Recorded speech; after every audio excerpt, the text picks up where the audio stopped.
มาให้จังเนี่ย 50ที่2 อืม 50ที่2ที่3 ฝากพี่น้องไอ้เด้อ มาหาได้เด้อนี่ล่ะอยู่นี่ล่ะหม่องใดล่ะ นี่มองได้ก็ อำเภอโกสุมอยู่หม่องใดล่ะฮะเนี่ยโกสุม ที่เส้นใด อยู่คุ้มใต้ครับ คุ้มใต้หมู่ที่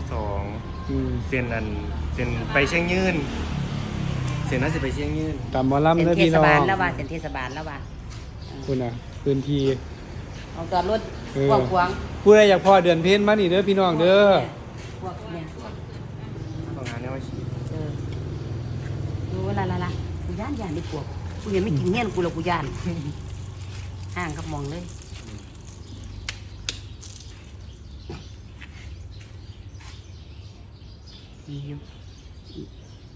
มาแล้วมักเลย